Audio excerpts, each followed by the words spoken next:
بسم اللہ الرحمن الرحیم۔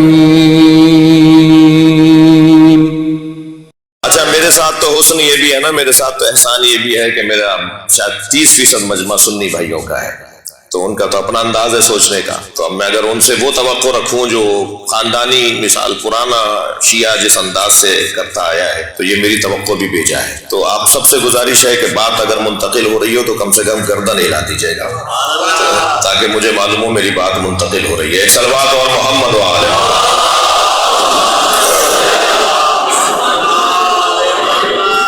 ہم نے امین صاحب کو دیکھا ہے، ہم نے شخصیات کو دیکھا ہے کہ وہ مجلس کو سجاتے تھے، تو سجانے والے ہی اہتمام کرنے والے ہوتے ہیں، اور اہتمام کرنے والے سجانے والے ہوتے ہیں۔ تو تھوڑا سا آپ اپنا حصہ ڈالیے تاکہ میرا حصہ بھی بڑھتا چلا جائے۔ صلوات اور محمد و آل محمد۔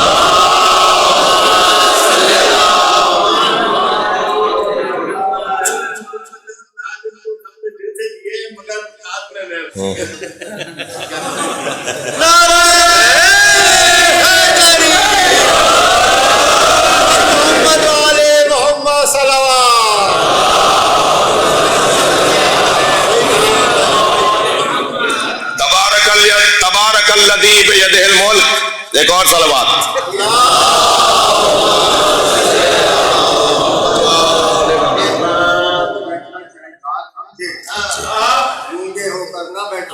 سبحان اللہ۔ نعرہ حیدری۔ دیکھیں ہمارے یہاں کی یہ دیکھیں، ایران میں تو مجلس ہو نہیں رہی ہے، یہ پاکستان میں مجلس ہو رہی ہے، اور ہمارے یہاں کی سماعت ہمارے یہاں کی اپنی سماعت ہے، ہمارا اپنی تہذیب، ہماری اپنی تہذیب ہے، ہمارا اپنا ادب ہے، ہمارا اپنا انداز ہے، بیٹھنے کا سلیقہ بھی ہے، سننے کا طریقہ بھی ہے، بولنے والے کا ہنر بھی ہے۔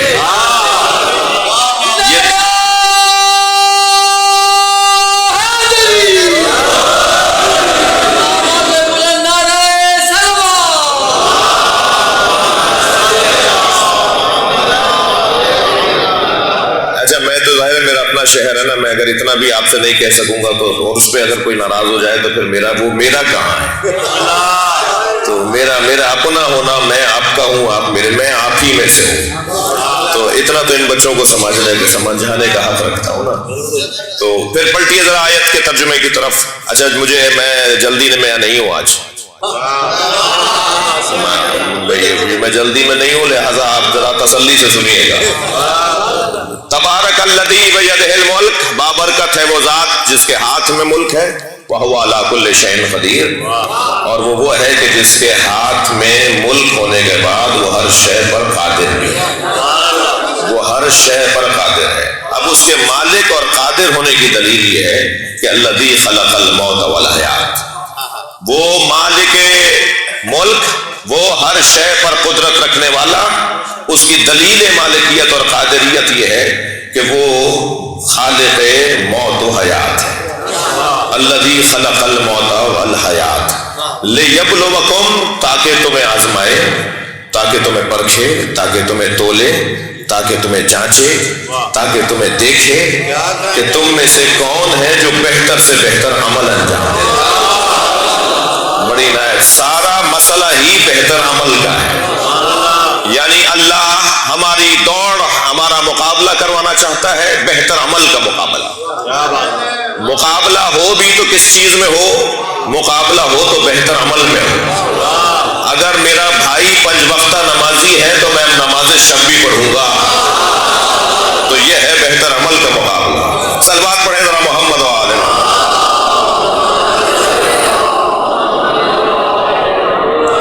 یہ عزیزان گرامی آیہ کریمہ کا ترجمہ، اب میں اس کی تفسیر پہ غور کرنا چاہتا ہوں۔ ترجمے کے بعد تفسیر پہ دوبارہ سے غور کریں۔ مالک آپ اور میں بھی ہیں، ہم اپنی سواری کے، ہم اپنے گھر کے، ہم اپنے کپڑوں کے، ہم اپنی جوتیوں کے، تو مالک تو ہم بھی ہیں، مگر ہمارے مالک ہونے میں اور اللہ کے مالک ہونے میں فرق ہے۔ ہمارا مالک ہونا، ہماری ملکیت اعتباری ہے، فرضی ہے، قراردادی ہے، تصوراتی ہے، خیالی ہے، اور اللہ کی مالکیت حقیقی ہے، مالک ہونا اس کا مسلم ہے. ہمارا مالک ہونا اور اس کے مالک ہونے میں موٹا سا فرق یہ ہے، تھکے تو نہیں آپ؟ ہمارے مالک ہونے میں اور اس کے مالک ہونے میں فرق یہ ہے کہ ہماری ملکیت خود ہماری ہی بات نہیں مانتی. مالک ہونے میں ضروری ہے کہ مملکت اور ملکیت اپنے مالک کی بات کو مانے. اگر ملکیت اپنے مالک کی بات کو نہیں مان رہی تو مانے کہ وہ مالک ہی نہیں ہے. یہ اللہ مالک، ہم بھی مالک، اس میں فرق یہ ہے کہ اس کی بات اس کی ملکیت مانتی ہے، ہماری بات ہماری ملکیت نہیں مانتی. اگر میں اپنے کپڑوں کو چاہوں کہ یہ دراز ہو جائیں تو یہ دراز نہیں ہوں گے.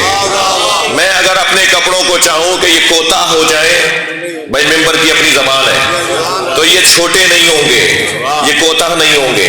میں اپنے رومال کو چاہوں کہ یہ پانی بن جائے، یہ میرے کہنے پر چلے گا نہیں. میرے ہاتھ میں موجود گلاس جو میری ملکیت ہے، میں اسے چاہوں کہ یہ مثلا رومال بن جائے، یہ میری بات نہیں مانے گا. اس لیے کہ یہ فرضی میرا مملکت، میری ملکیت ہے، حقیقی نہیں ہے. لیکن جو حقیقی مالک ہے، جو کہے گا وہ ملکیت کو ماننا پڑے گا، وہ ملکیت کو ماننا پڑے گا، وہ مملکت کو ماننا پڑے گا. لہذا اس کا مالک ہونا اور ہمارے مالک ہونے میں یہ موٹا سا روشن سا فرق ہے. وہ مالک ہے اور خالق موت و حیات ہے. اگر وہ خالق موت و حیات اس کا ہونا سمجھ میں آ جائے تو عزیزان گرامی ہماری زندگیاں خود سیدھی ہو جائیں.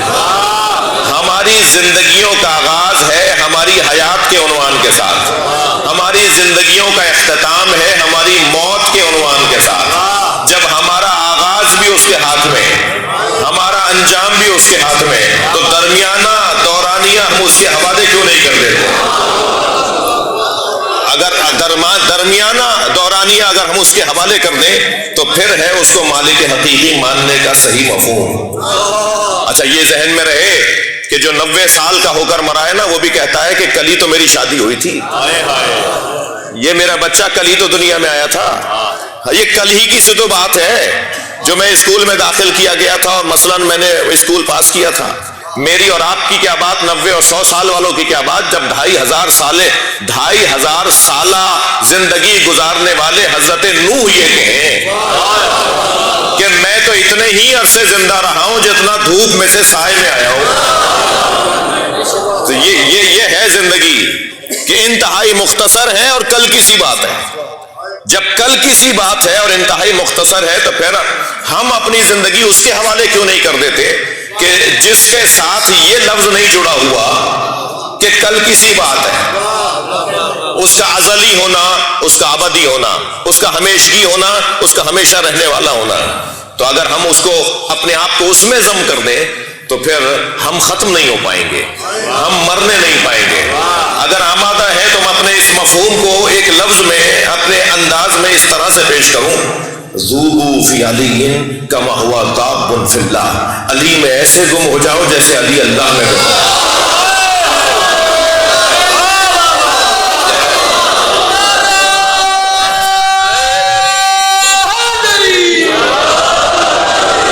علی میں ایسے گم ہو جاؤ جیسے علی اللہ میں گم ہو گئے. جب ہم خود کو علی مولا میں گم کر دیں گے تو پھر ہم کہاں رہیں گے؟ پھر کوئی شہباز قلندر بنے گا، کوئی شاہ لطیف بنے گا، کوئی امام بری بنے گا، کوئی عبداللہ شاہ غازی بنے گا. یہ وہ ہستیاں ہیں جنہوں نے خود کو علی میں گم کیا ہے. اور علی میں ایسے گم ہو جاؤ جیسے علی اللہ میں گم ہو گئے. اور جب کوئی اللہ میں گم ہو جائے تو پکاریں گے علی کو، جواب دے گا اللہ.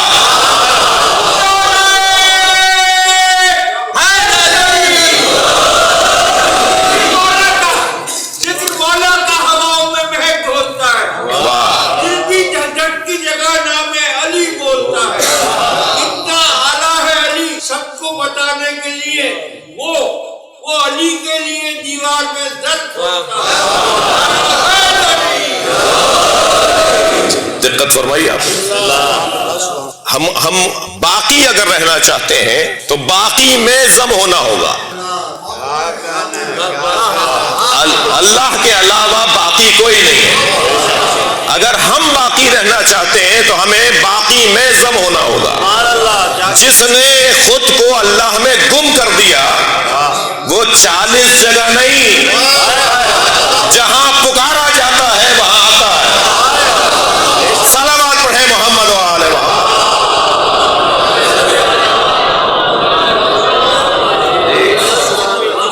اس لیے کہ اس نے خود کو خدا میں ضم کر دیا.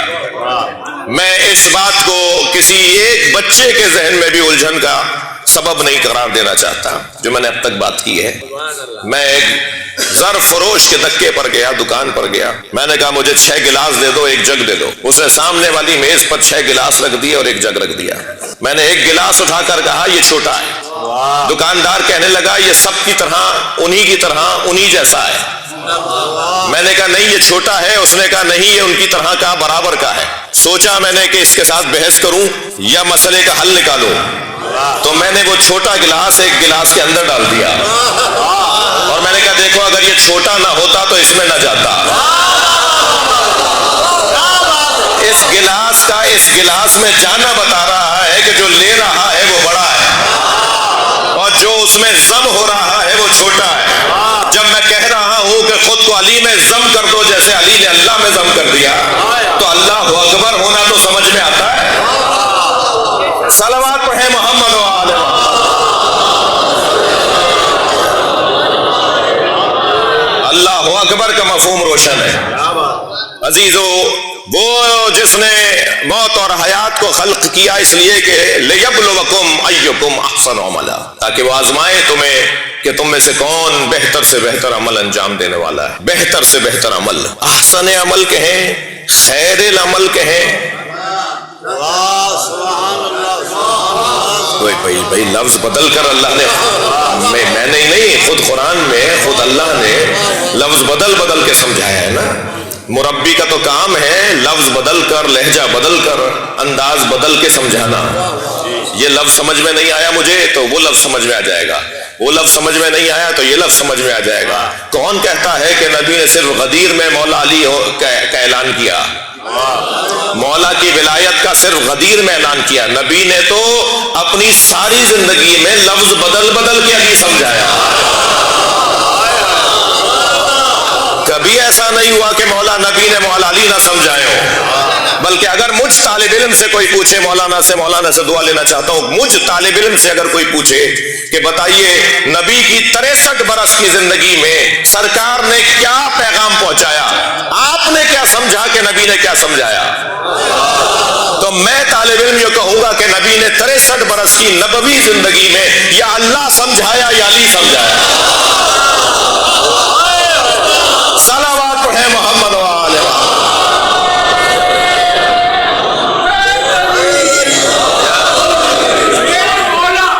میرے مولا دو علی ہیں، ایک خالق انتمام. میرے مولا دو علی ہیں، ایک خالق انتمام، ایک خدائی کے لیے، ایک ناخدائی کے لیے. بلند تر صلوات.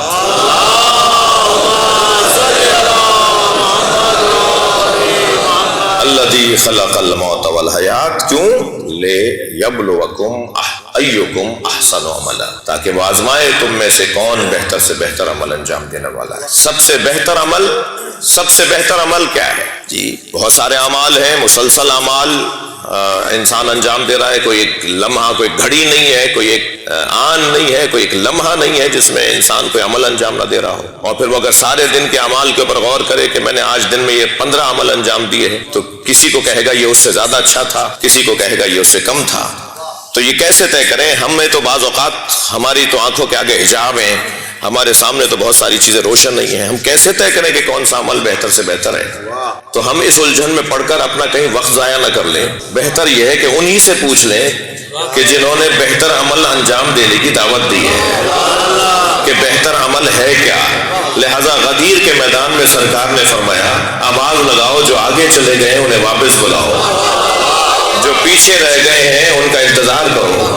اب اگر آپ ایک جملہ اور مجھ سے لے لیں، مجھے سمجھ میں نہیں آتا جو نبی سے آگے چلے گئے وہ مسلمان کیسے تھے.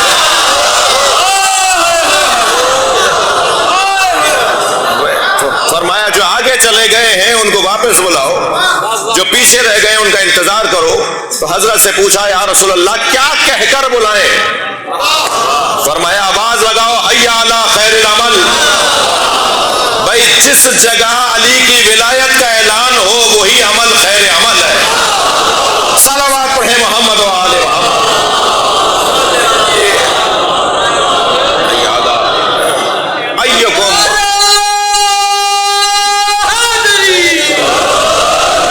ایکم احسن عملا لیبلوکم ایکم احسن عملا، تاکہ آزمائے کہ تم میں کون بہتر سے بہتر عمل انجام دینے والا ہے۔ عزیزو ایک حدیث مبارکہ ہدیہ کر رہا ہوں۔ من ماتا، موت کی مجلس بھی ہے اور مفہوم ولایت اور امامت اہل بیت سے جوڑنا بھی ہے۔ من ماتا ولم یعرف امام زمانہ فقد ماتا میتۃ جاہلیہ، وہ کفر کی موت مرا، وہ جاہلیت کی موت مرا۔ میں جتنا بڑا شیعہ ہوں اتنا ہی بڑا سنی بھی ہوں، لہٰذا کوئی ایسی حدیث نہیں پڑھی جائے گی کہ جو میرے سنی بھائیوں کی کتابوں میں نہ ہو۔ یہ حدیث جو میں نے ابھی آپ کو سنائی ہے یہ صحیح بخاری کے اندر بھی ہے، مسند امام احمد حنبل میں بھی۔ اگر دو معتبر کتابوں کے اندر صحیحین کا مقام کچھ اور ہے اور مسندوں کا مقام کچھ اور ہے، اس کا مجھے اندازہ ہے۔ علمی طور پر صحیحین یعنی مسلم اور بخاری کا مقام کچھ اور ہے، اور سننوں کا مقام کچھ اور ہے، اور مسندوں کا مقام کچھ اور ہے۔ لیکن اتنا ضرور ہے کہ صحیحین کے بعد اگر کوئی معتبر ترین کتابیں ہیں تو وہ کتب اربع ہیں، ان دو کو ملا کے کتب صحاح ستہ بنتی ہیں۔ ان میں ایک مسند امام احمد حنبل ہے۔ امام احمد ابن حنبل کا آپ کو معلوم ہے کہ حنبلی جو ہمارے عزیز ہیں، ہماری جان ہیں جی، خاص طور پہ وہ امارات کے ممالک میں زیادہ رہتے ہیں۔ یہ جو امارات کے رؤسا ہیں، رائل فیملی کے لوگ ہیں، یہ حنبلی ہیں اور ان کا اپنا انداز ہے۔ اور بہرحال فقہ امام حنبل کے اندر بہت کچھ فقہ جعفریہ کے قریب ہے، اس لیے کہ امام حنبل مدینے کے تھے اور فرماتے ہیں کہ مدنی لوگوں کا انداز زیادہ معتبر ہے اور زیادہ اس کے اوپر غور کیا جائے۔ تو امام احمد ابن حنبل نے بھی اس روایت کو لکھا ہے، اس حدیث کو لکھا ہے، اور صحیح مسلم کے اندر بھی یہ حدیث موجود ہے کہ نبی فرماتے ہیں من مات ولم یعرف امام زمانہ، جو مر جائے اور نہ جانتا ہو اپنے زمانے کے امام کو، نہ پہچانتا ہو اپنے زمانے کے امام کو، فقط ماتا میتۃ جاہلیہ، وہ مر گیا میتا، ایسا مرا کہ جیسے جاہلیت کی موت مرا۔ جی موت جاہلیت کی، ایسا مرا جیسے جاہلیت کی موت مرا۔ جو اپنے زمانے کے امام کو نہ جانتا ہو وہ جاہلیت کی موت مرا۔ میرے بچوں جوانوں، موت زندگی کا ذائقہ ہے،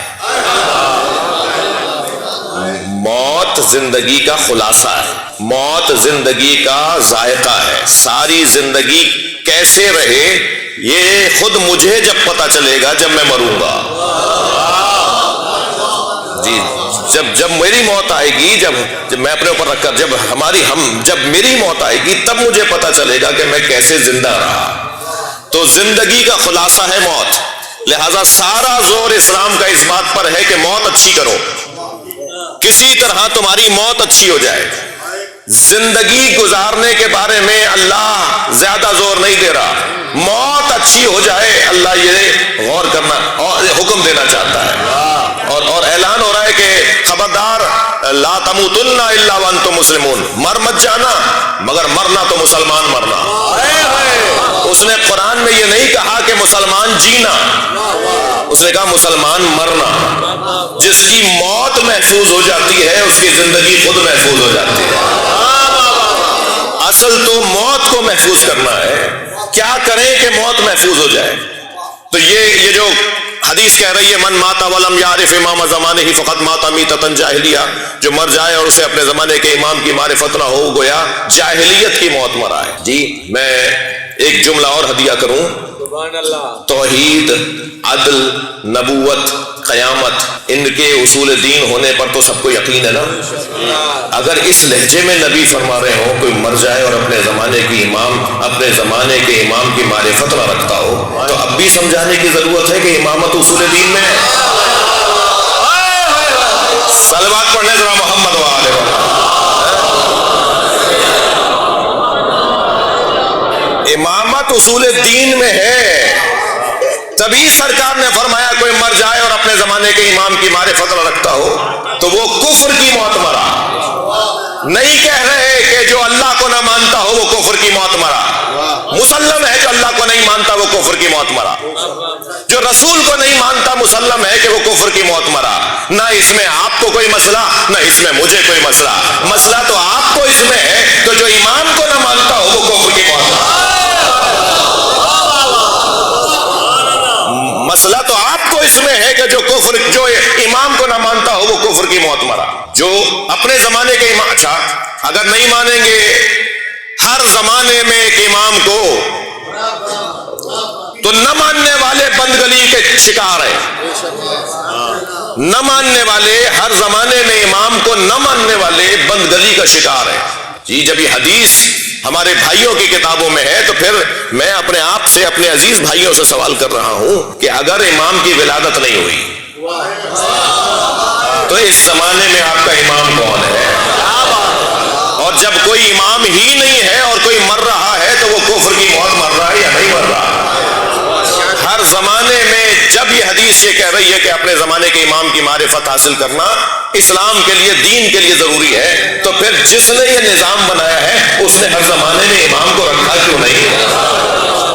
لازمی تھا کہ وہ اس ہر زمانے میں امام کو رکھتا اور اس نے رکھا. اس نے ہر زمانے میں امام کو رکھا. اگر میں نہیں پہچان پا رہا میں نہیں ڈھونڈ پا رہا تو قصور عیب نقص برائی تو میری ہے. جی ایک صلوات اور پڑھیں.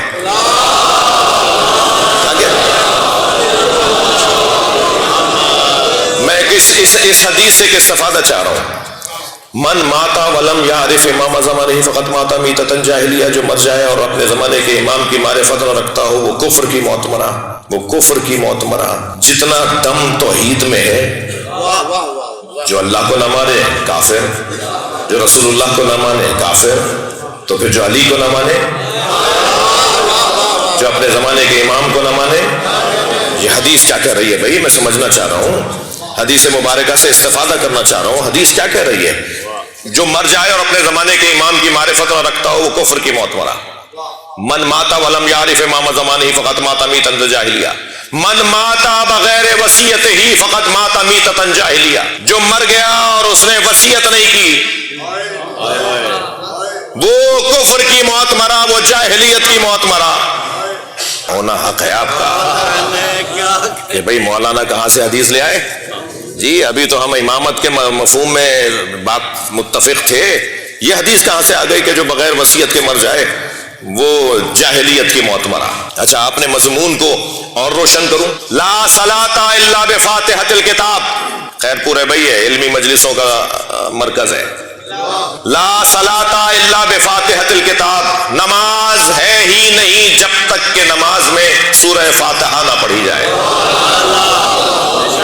یہ حدیث بھی سنی شیعہ کے ہاں معتبر, یعنی کوئی سنی بھائی نہیں ملے گا جو نماز پڑھتا ہو اور سورہ الحمد کے بغیر پڑھتا ہو. کوئی شیعہ نہیں ملے گا جو نماز پڑھتا ہو اور سورہ الحمد کے بغیر پڑھتا ہو. یعنی سورہ الحمد ضرور پڑھیں گے, دوسرے سورے پڑھیں یا نہ پڑھیں یہ نہیں, وہ پڑھ لیتے ہیں وہ نہیں وہ پڑھ لیتے ہیں, مگر سورہ الحمد کے بارے میں اختیار نہیں ہے ہمیں کہ ہم نہیں یہ نہیں پڑھ رہے کچھ اور پڑھ لیتے ہیں. نہیں پڑھیں گے تو نماز باطل. اور سنی شیعہ کا متفقہ اور مشترکہ مسئلہ ہے لا صلاۃ الا بفاتحۃ الکتاب.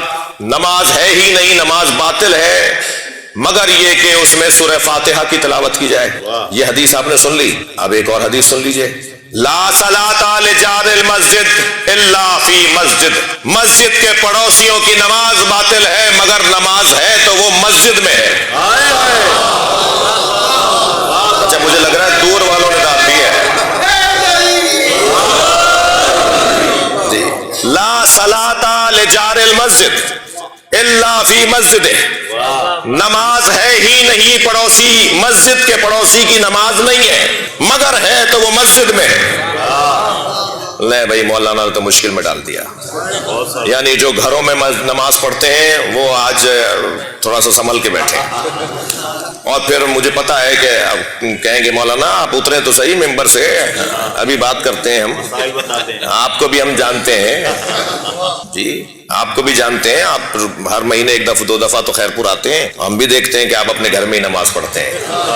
اور ہمارے لیے حدیث سنا دیا آپ نے, لا صلاۃ لمسجد لا صلاۃ لجار المسجد الا فی مسجد.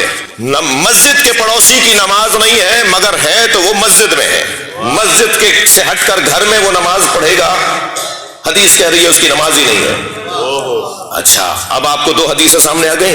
من مات ولم یعرف امام زمانہ فقط مات میتۃ جاہلیہ. جو مر جائے اور اپنے زمانے کے امام کی معرفت نہ رکھتا ہو وہ کفر کی موت مرا. جو مر جائے اور وصیت کیے بغیر مر جائے وہ کفر کی موت مرا. تو کیا جس درجے پر مفہوم امامت ہے اسی درجے پر وصیت ہے؟ بھائی میں حدیث کا طالب علم ہوں, کسی سے بھی زیادہ مجھے اس حدیث کو سمجھنے میں دقت ہونی چاہیے نا. حدیث کیا کہہ رہی ہے؟ کیا امامت کی جو کیفیت اور درجہ اور حیثیت اور منزلت ہے وہی وصیت کی ہے؟ تو حدیث تو یہ کہہ رہی ہے کہ جس نے امام زمانہ کی معرفت حاصل نہیں کی اور مر گیا وہ کفر کی موت مرا. حدیث یہ کہہ رہی ہے جس نے وصیت نہیں کی اور مر گیا وہ کفر کی موت مرا. کیا دونوں برابر ہیں؟ تو اسی لیے تو میں نے 2 حدیثیں اور بھی سنائی. سورہ مبارکہ فاتحہ پڑھے بغیر نماز باطل. مسجد میں نماز پڑھے بغیر یعنی پڑوسی کے لیے مسجد میں نماز پڑھے بغیر نماز باطل. ان دونوں کو کیسے سمجھیں گے؟ کیا دونوں حدیثوں کا ایک ہی منظر ہے؟ کیا دونوں حدیثیں ایک ہی چیز کو دیکھ رہی ہیں؟ عزیزان گرامی میں ان بچوں سے کہوں گا کچھ وائرس ہمارے خیر پور میں بھی آیا ہے مگر اینٹی وائرس دینا بھی اسی ممبر کا کام ہے. اور وائرس یہ آیا ہے کہ ہمیں تقلید کی ضرورت نہیں ہے, ہمارے لیے حدیث کافی ہے. تم حدیث سمجھنے والے ہوتے تو اس مسئلے کو حل کر کے دکھاتے. صلوات پڑھے ذرا محمد و آل محمد.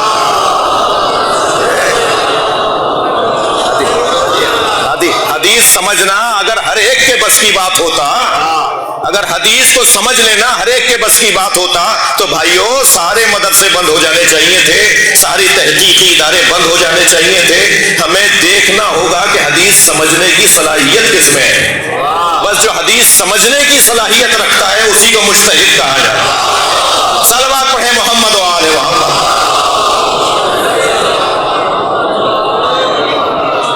مجھے تو ان سے بڑی ہمدردی ہے, میں ان سے زیادہ محبت کرتا ہوں جو اس طرح کی باتیں کرتے ہیں. جو بھی میں نے بات کی ہے نا, میں ان کا مخالف نہیں ہوں.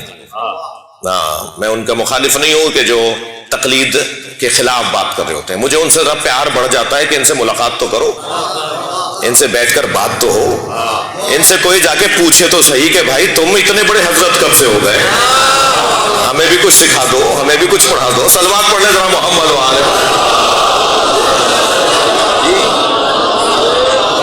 میں نے صرف ایک جلوہ بنایا ہے, ایک منظر بنایا ہے آپ کے سامنے.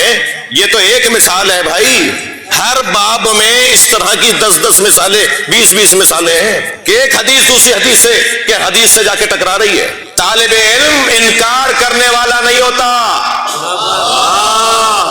میں لفظ بہتر کر رہا ہوں, طالب علم کا کام انکار کرنا نہیں ہے, تحقیق کرنا ہے. کیا کہنا؟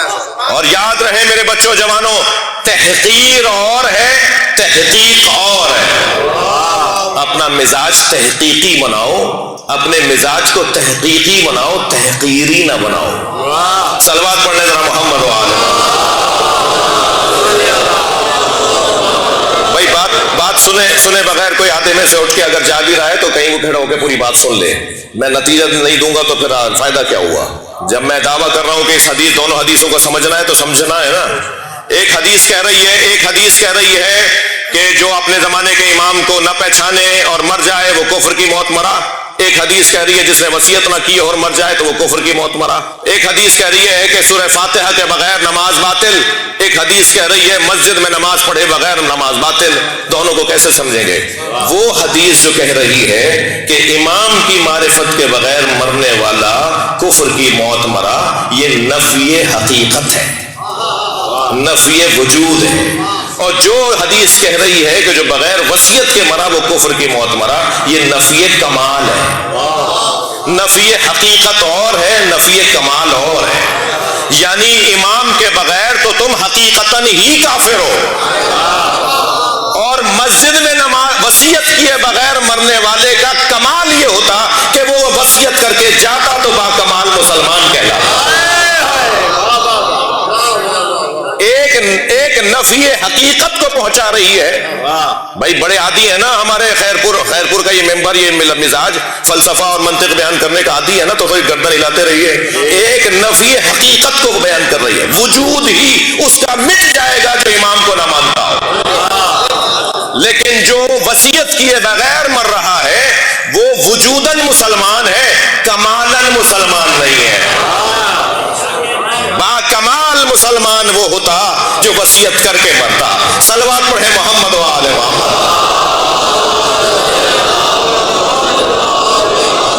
سورہ فاتحہ کے بغیر نماز باطل، یہ نفی حقیقت ہے. نماز ہی نہیں ہے، وجود نماز ہی نہیں ہے. وہ تم نے اٹھک بیٹھک تو کی ہے مگر نماز نہیں ہے. وہ تم مسجد سے ہو کر آ تو گئے ہو مگر نماز نہیں ہے جو بغیر سورہ فاتحہ کے پڑھی گئی ہو. لیکن جو گھر میں نماز پڑھی گئی ہے وہ نماز ہے. کمال ہوتا کہ مسجد میں آ جاتے.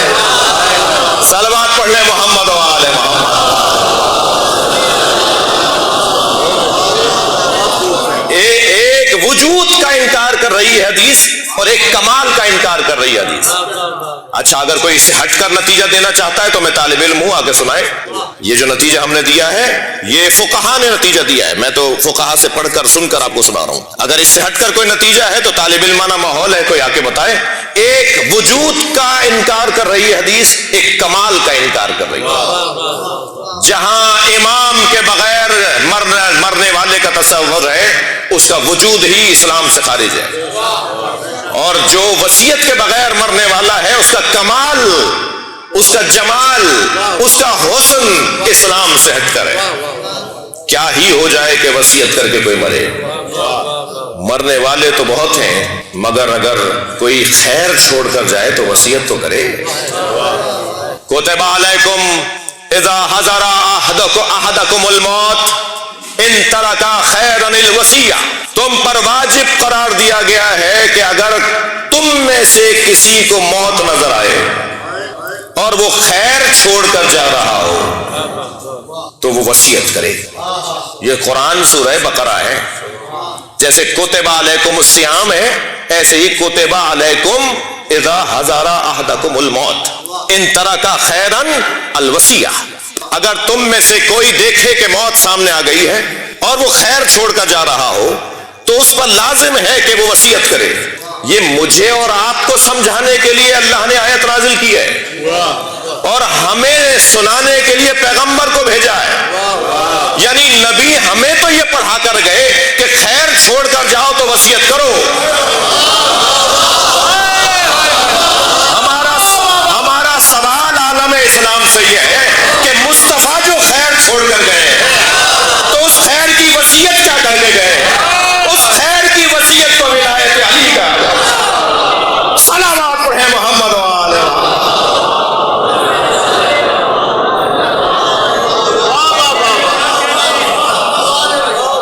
صلوات پڑھیں گے محمد و آل محمد.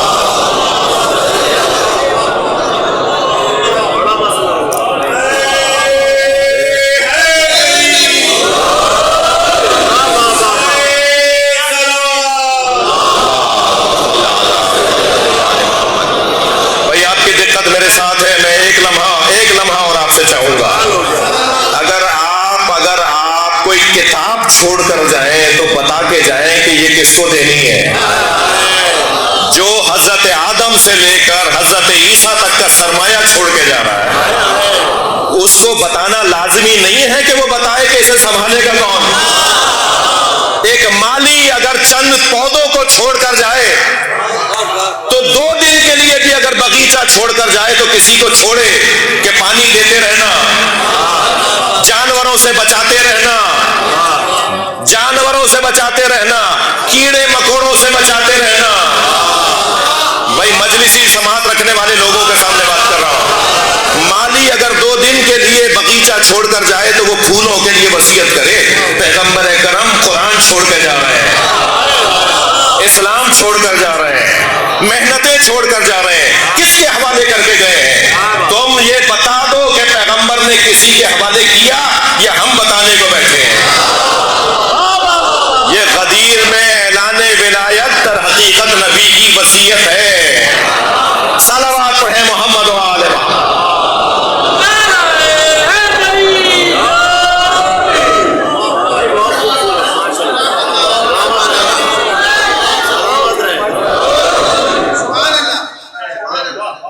پیغمبر اکرم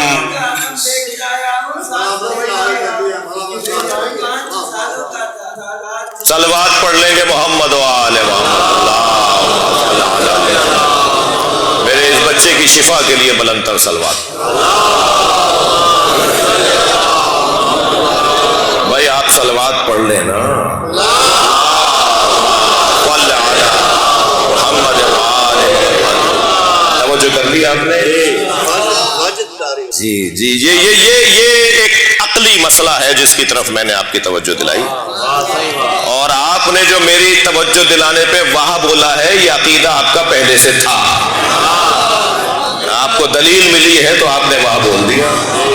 دلیلیں اس سے ہٹ کر آپ کے پاس ہوں گی۔ ایک دلیل اور صحیح، سرکار دو جہاں نے ساری زندگی یا اللہ سمجھایا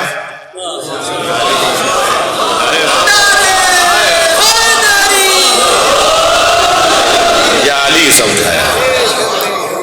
کون سا ایسا دن تھا جو علی سمجھائے بغیر گزارا ہو؟ کیونکہ مخاطبین مختلف تھے تو لہجہ بھی مختلف تھا۔ کبھی مخاطبین میں سلمان تھے تو سرکار کا انداز کچھ اور تھا، کبھی مخاطبین میں ابو ذر تھے تو سرکار کا لہجہ ایسا ہی تھا، اور کبھی مخاطبین کے اندر کچھ ایسے لوگ تھے کہ جنہیں اس انداز سے سمجھایا جائے تو سرکار نے اس انداز سے سمجھایا۔ مگر کبھی کسی کے لیے حجت چھوڑی نہیں نبی نے کہ وہ یہ کہے کہ مجھے نہیں بتا، مجھے نہیں پتا، مجھے نہیں بتایا۔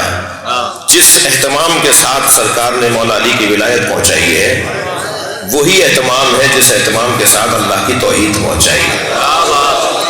پہلا اجتماع توحیدی تھا، نبی کی زندگی کا آخری اجتماع ولائی ہے۔ بھائی تھوڑا گردن ہلا دیجیے، بات جاری ہے تو جی بہت عرصے بعد خیرپور میں مجھے ایسے حاضری ہے۔ پہلا اجتماع سرکار کی زندگی کا توحیدی اجتماع تھا۔ اچھا وہ کہاں ہوا؟ خانہ کعبہ میں ہونا چاہیے تھا۔ توحید کا پہلا اجتماع، فرزندان توحید کا پہلا اجتماع تو خانہ کعبہ میں ہونا چاہیے تھا۔ تو آواز آئے گی تاریخ کے صفحے سے کہ وہاں تو بت رکھے تھے، تو بھائی پھر کہاں ہوا؟ کہ ابو طالب کے گھر ہوا ہے۔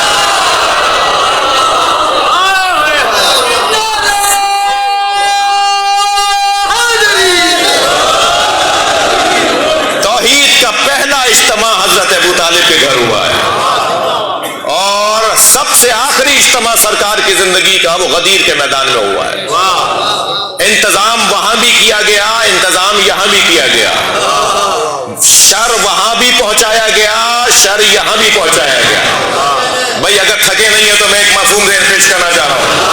غدیر کے لیے تو نبی کو اللہ نے کہا واللہ یعصمک من الناس، لوگوں کے شر سے اللہ تمہیں بچائے گا۔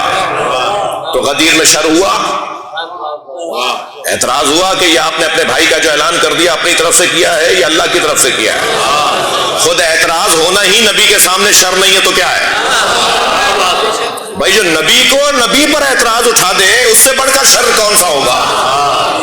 جی میری مجبوریاں بھی تو دیکھیے جی، جو نبی کو کہے کہ آپ معاذ اللہ یہ کیا کر رہے ہیں تو اس سے بڑھ کر اور کیا شر ہوگا؟ تو قرآن کہہ رہا ہے واللہ یعصمک من الناس، اللہ لوگوں کے شر سے، اللہ میرے نبی تمہیں لوگوں کے شر سے اللہ بچائے گا۔ تو اللہ نے بچایا۔ وہ کہنے لگا اچھا آپ نے اگر یہ اللہ کی طرف سے اعلان کیا ہے تو پھر اللہ سے کہیے کہ آسمان سے پتھر اور کنکر آئے جو مجھے مار ڈالے۔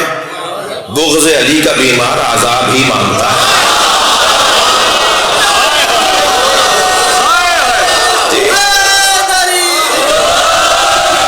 مجھے نہیں پتا مولانا، میں آپ سے سیکھنا چاہ رہا ہوں، مجھے نہیں پتا کہ سرکار نے بد دعا کی یا نہیں، میری معلومات میں نہیں ہے۔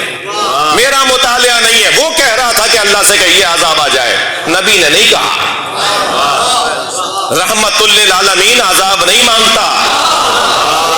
تقاضا رحمت للعالمین ہونا تقاضا تھا کہ سرکار عذاب اللہ سے نہ مانگے. وہ کہہ رہا تھا کہ آسمان سے عذاب آ جائے, سرکار نے تو عذاب نہیں مانگا. یعنی اگر میں یوں کہہ دوں کہ علی کے بغض کا بیمار نبی کی بددعا کا بھی منتظر نہیں رہتا. آسمان سے عذاب آتا ہے اور قرآن پکار کے کہتا ہے سأل سائل بعذاب واقع. ایک سائل نے عذاب مانگا اور عذاب آیا. یہ وہ تاریخ کا کون سا صفحہ ہے کہ جہاں قرآن کہہ رہا ہے کہ ایک سائل نے عذاب مانگا اور عذاب آیا؟ وہ یہی تو صفحہ ہے. آسمان سے ایک کنکر گرا, جی حارث ابن نعمان فہری, اس کے سر پہ آ کے وہ کنکر گرا اور اسے وہیں ڈھیر کر گیا. جی ایک کنکر اتنا قوی جثہ. خبردار, اللہ کی طرف سے آنے والا عذاب ایک تنکے کا بھی ہو تو اس کا اثر یہ ہے. ادھر سرکار نے جب اعلان نبوت فرمایا تب بھی تو کچھ ہوا نا. 3 دن تک تو سرکار کی بات ہی نہیں سنی گئی. جی کہنے لگے جی یہ تو ایسے ہیں اور ویسے ہیں, اور جا کے ابو لہب اور سارے لوگ اٹھ کے چلے گئے. دوسرے دن بھی ایسا ہوا, تیسرے دن بھی ایسا ہوا. تو شر تو وہاں بھی ہوا, بلکہ اس سے بڑا ہوا. غدیر کے شر سے بڑا شر ہوا وہاں. مگر وہاں اللہ نے نہیں کہا کہ میں لوگوں کے شر سے تمہیں بچاؤں گا.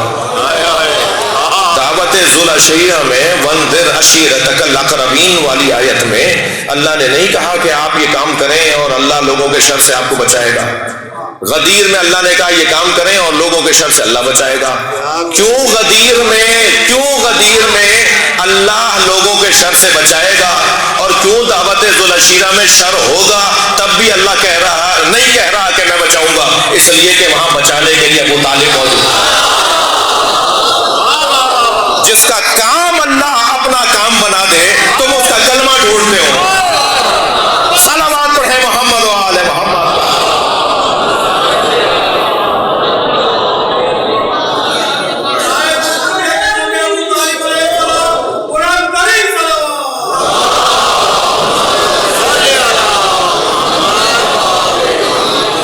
اور فرما لیا آپ نے, ساری زندگی سرکار نے یا اللہ سمجھایا یا علی سمجھایا.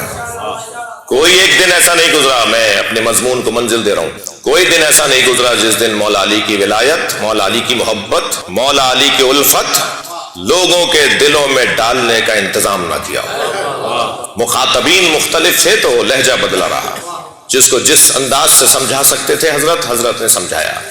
جی کبھی فرمایا مثل علی کمثل الراس من الجسد, العلی کراسی, علی کی مثال میرے ساتھ ایسے ہے جیسے جسد اور سر کو ایک دوسرے کے ساتھ نسبت ہوتی ہے.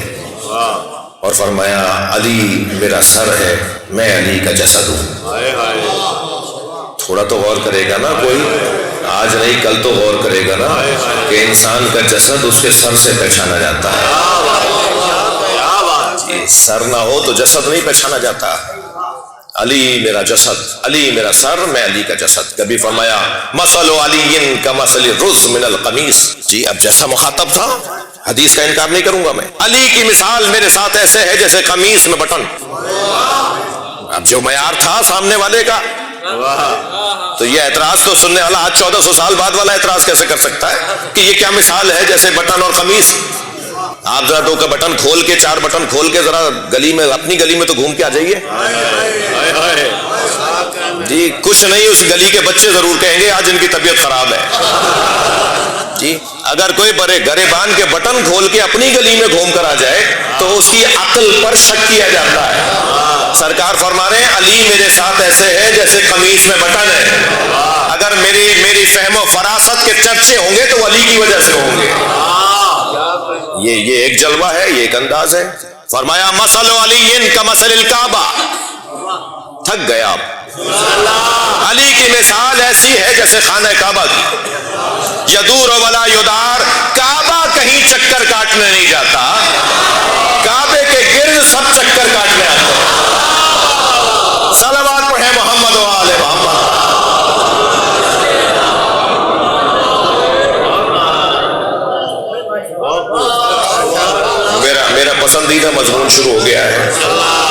مگر مجھے 1 گھنٹے سے زیادہ آپ کی خدمت میں بیٹھے گزر چکے ہیں، اس سے زیادہ آپ کو زحمت دینا مطلب نہیں ہے۔ توجہ ہے؟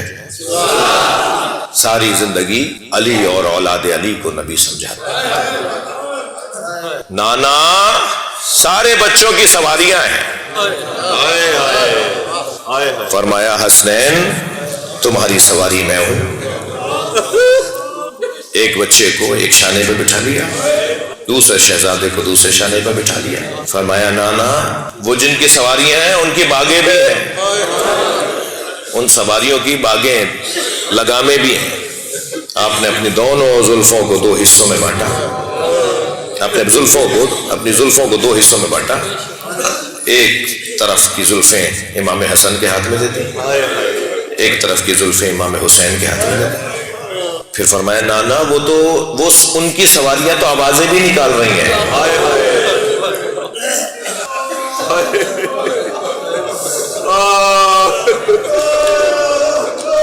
سرکار نے ان سواریوں کی طرح، حدیث کہتی ہے رف رف کی آواز نکالی،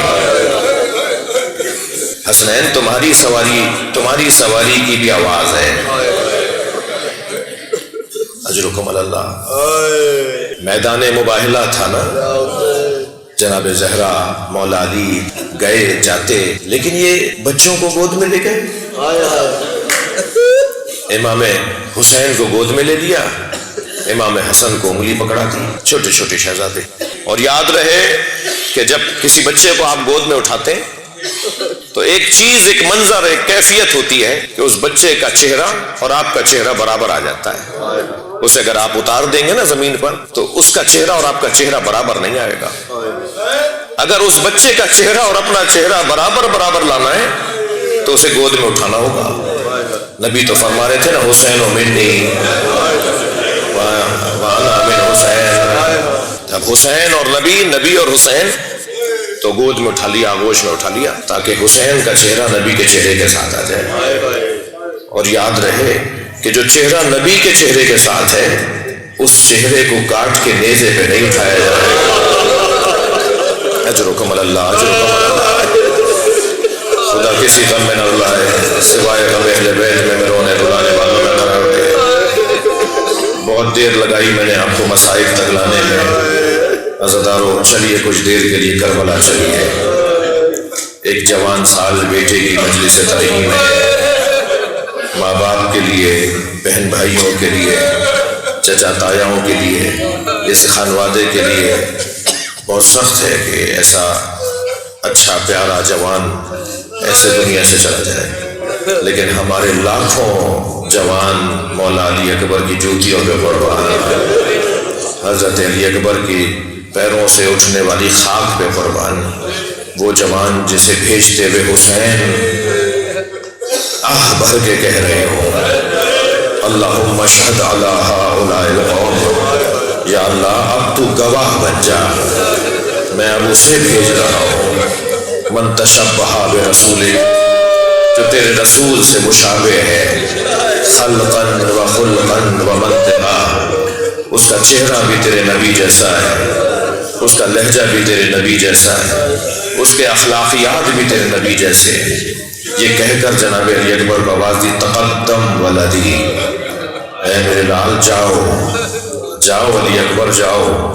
بیٹے کو تیار کیا، اپنے ہاتھ سے امامہ باندھا، اپنے ہاتھ سے تلوار حمائل کی، اپنے ہاتھ سے زرہ پہنائی، گھوڑے کی لگام پکڑ کے بٹھا رہے ہیں، گویا حسین علی اکبر کو سجا نہیں رہے، ایسا لگ رہا ہے جیسے کسی کی بارات چڑھ رہی ہو۔ تیار کیا جناب علی اکبر کو، گھوڑے پر بٹھایا، روانہ کیا۔ ابھی کچھ آگے گئے تھے حضرت علی اکبر کہ محسوس کیا جیسے کوئی پیچھے دوڑتا ہوا آ رہا ہے، مڑ کر دیکھا تو امام حسین دوڑتے ہوئے آ رہے ہیں اور ایک جملہ کہتے آ رہے ہیں مہلن مہلا یا بنیا، اے میرے لال آہستہ جاؤ۔ گھوڑے سے اتر آئے، بابا اجرکم اللہ، اجرکم اللہ، اپنی آوازوں کو آزاد کریں گے، میں 2-3 منزلیں لوں گا، عبادت مکمل کروں۔ امام کو دیکھا تو حضرت علی اکبر گھوڑے سے اترے، قریب گئے، بابا آپ نے تو مجھے رخصت دے دی تھی، آپ نے تو مجھے رخصت دے دی تھی، آپ نے ہی تو مجھے بھیجا تھا، فرمان لگے کاش تمہارے تم جیسا جوان ہوتا۔ پھر میں پوچھتا کہ جوان کو مرنے کے لیے کیسے بھیجا جاتا ہے؟ اجرکم اللہ، اجرکم اللہ۔ حضرت علی اکبر میدان کربلا کی طرف روانہ ہوئے، ابھی سامنے دشمن کا مقابلہ کر رہے ہیں کہ ایک مرتبہ جناب فضہ کو آواز دے کر امام حسین نے فرمایا اماں جا کے علی اکبر کی ماں ام لیلہ سے کہو کہ ماں کی دعائیں اولاد کے حق میں ایک خاص اثر رکھتی ہیں، دعا کرے کہ ایک دفعہ اور علی اکبر کو دیکھ لوں، میں اپنے بچے کو ایک دفعہ اور دیکھنا چاہتا ہوں۔ حضرت ام لیلہ خیمے میں مصلی پر آئیں، بیوی نے سر پہ قرآن رکھا، مناجات پڑھنا شروع کی ہے، یعقوب سے یوسف کو ملانے والے میرا یوسف بھی ایک مرتبہ مجھے دکھا دے۔ ابھی بیوی ام لیلہ کی دعا مکمل نہیں ہوئی تھی کہ حضرت علی اکبر کے تکبیر کی آواز آئی، اجرکم اللہ، تکبیر کی آواز آئی۔ بیوی ام لیلہ خیمے کے در پر آئی تو کیا دیکھا، علی اکبر کھڑے بابا سے بات کر رہے ہیں، اور بات یہ کر رہے ہیں بابا چند گھونٹ پانی کے مل جاتے ہیں، اجرکم اللہ، چند گھونٹ پانی کے مل جاتے تو میں دشمن کو بتاتا کس کا پوتا ہوں، میں دشمن کو بتاتا میری تربیت کس عباس نے کی ہے، میں بتاتا کہ میرے بابا حسین ہے۔ بابا سے بیٹا پانی مانگ رہا ہے، اور بیٹا بھی کون، علی اکبر، جو 3 سال کی عمر میں تھے، مولا حسین مسجد میں بیٹھے تھے، مصلی عبادت پر عبادت میں مصروف تھے، برابر میں آ کے بیٹھ گئے۔ جو ہی حضرت امام حسین کی نماز مکمل ہوئی، عبادت مکمل ہوئی، مڑ کے دیکھا علی اکبر بیٹھے ہیں، پہلے اپنے گلے سے لگایا، میرے لال کیا چاہتے ہو بابا سے؟ بابا مجھے انگور چاہیے۔ روایت کہتی ہے، تاریخ کہتی ہے انگوروں کا موسم نہیں تھا، مگر جیسے ہی حضرت علی اکبر نے کہا نا بابا مجھے انگور کھانے ہیں، مجھے انگور چاہیے، امام نے پہلا جملہ تو یہ فرمایا علی اکبر تم اپنے بابا سے کچھ مانگو اور تمہارا بابا تمہیں نہ دے، یہ کیسے ممکن ہے؟ ستون مسجد کو امام حسین نے ستون مسجد کو ہاتھ مارا تو مسجد کے ستون سے خوشہ گرا۔ حضرت علی اکبر کو دیکھ کر فرمایا علی اکبر تم نے بابا سے کچھ مانگا اور تمہارے بابا تمہیں نہ دے، یہ کیسے ممکن ہے؟ اب میں رونے والوں سے ایک سوال کروں، جو 3 سالہ علی اکبر کو یہ کہہ کر بے موسم انگور دیں اور کہیں تم اپنے بابا سے کچھ مانگو اور تمہارا بابا تمہیں کچھ نہ دے سکے، تو جب کڑیل جوان علی اکبر نے پانی مانگا، بابا چند گھونٹ پانی کے مل جاتے ہیں، تو میں بتاتا کہ میں کس کا پوتا ہوں، مگر یہاں حسین کا امتحان ہے۔ اب یہاں حسین اپنے بچے کو معجزے سے پانی نہیں دیں گے، اس لیے کہ وہ فضیلت کی جگہ تھی، یہ عظیمت کی جگہ ہے، یہ امتحان اور اب آزمائش کی جگہ ہے۔ فرمایا علی اکبر اپنی زبان میرے دہن میں دو، شاید میرے منہ کی تری سے تمہیں کچھ سکون مل جائے۔ عزادارو حضرت علی اکبر نے اپنی زبان بابا کے دہن میں دی تو پیچھے ہٹتے ہوئے فرمایا بابا آپ مجھ سے زیادہ پیاسے ہیں۔ اس منظر کو ماں در خیمہ سے دیکھ رہی تھی۔ شاعر نے اس منظر کو نظم کیا ہے، شاعر کہتا ہے شدت پیاس سے اکبر نے پلٹ کر دیکھا اور ماں نے خیمے کی تنابوں سے لپٹ کر دیکھا۔ بس اسی 4 مصروں پر مجلس مکمل کر رہا ہوں۔ شدت پیاس سے اکبر نے پلٹ کر دیکھا اور